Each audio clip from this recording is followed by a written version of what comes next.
Four Friends.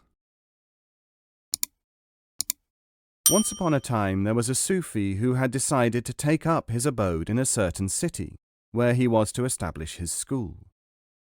There were 3 men there who knew his work, and who had written to him expressing their desire to be of help to him in any way he wished. Accordingly, he visited them one by one. The first was one of the best-known scholars of the region, who said to him, "You are more than welcome, and I would like to be of any service to you and your work, and of course I also want to study under you." The Sufi thanked him and said, "I would indeed like to teach you, but first of all we have preparatory work to do. A house cannot be lived in until it is built." "Command me," said the scholar. The Sufi continued, "Supposing that I become a person who is much discussed in this city, I would like you to become my critic, using your scholarly capacities, within reasonable limits, to put the logical case against my work in an adequate and rational manner." "This is indeed a strange request," said the scholar, "far from the familiar methods of the ordinary thinker. But I have promised to serve you, and I shall attempt to do what you ask." The Sufi left him and went to see the second man, who was an influential and literate lawyer, also much respected in the area. The lawyer also expressed a wish to be of help and to be a disciple, and the Sufi said, "I would much like you to study under me, but first I will accept your offer to help in whatever way you can. I ask you to do the following. If and when you hear that I am being discussed in this city, you are to defend my name and work in as reasonable manner as you can, so that I have a logical and cool-headed supporter." "I would be glad to act in this capacity," said the merchant, "though I certainly did not realize that people of probity were ever in need of arranged support." Finally, the Sufi presented himself at the court of the third man, who happened to be the governor of the city. The governor expressed the desire to be a pupil and to be of any possible service to the Sufi, whom he respected so much, and the Sufi thanked him and put this proposal. "I would be glad to accept you as a pupil, but first of all I need you to act in a certain manner, so that things may proceed in accordance with their best potentiality. First, I would like you to employ me in a reasonably honorable capacity, within my capabilities, and so long as I discharge whatever responsibilities you give me adequately. But you should also, from time to time, in public, reproach or threaten me in such a way as to make it appear that I have no sinecure." The governor agreed to do this, remarking only that he was surprised that anyone would wish to be subjected to such a show of insecurity. The years passed, and in due time the Sufi gained many disciples and established his own business interests which supported him adequately. In the meantime he had, of course, become well known, and the scholar had expressed the arguments against his teachings, while the lawyer also played his part in putting the other side of the case.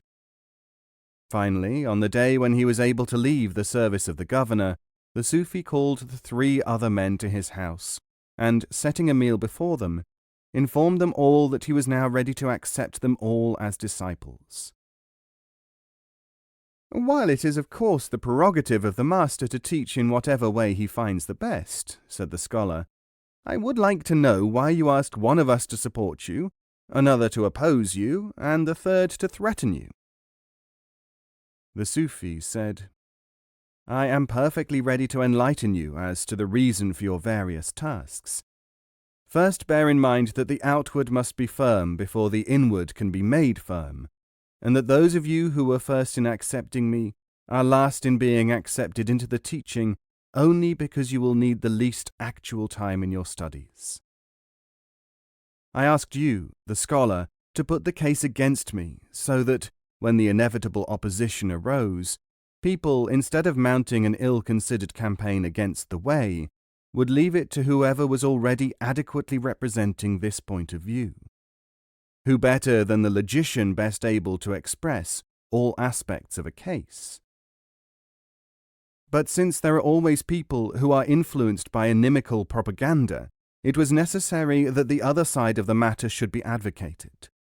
For this role, I chose a respected lawyer who has also a wide culture, to whom people would listen as much as they would to the scholar. Like a sponge absorbing surplus water, your mutual action was able to take up the excess controversy, which, as always, is rooted in the desire of people to discuss.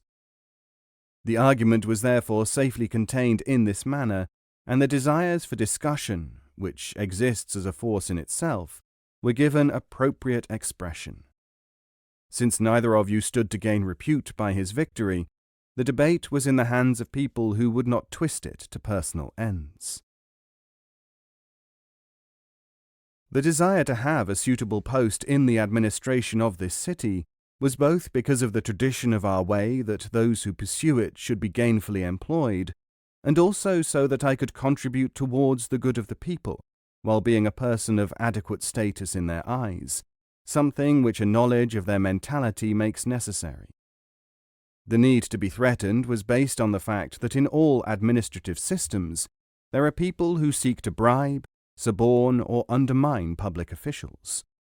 If my position were thought to be insecure, these people would tend to leave me alone, counting on the likelihood that I would, in any case, be dismissed before long.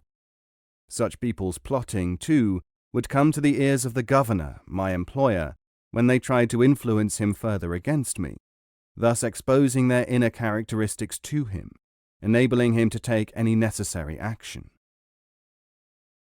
In addition, any plotting which they did amongst themselves seeking my downfall and their promotion would divert their energies and not secretly afflict the state. We live in a world where people are quite unaware of the sources of their actions, and the human community is therefore influenced by unreasoning factors. To enlist them in a pattern of defense, which shall help those who are trying to achieve good, is at least as useful as searching them out and cutting them down, only to allow further weeds of a similar sort to grow up and to have to attack them again. Choosing the latter path, we would never make progress, but only at best remain where we were, clearing weeds and waiting for more to be cleared. Under such circumstances, how could a people make any progress towards the true destiny of man?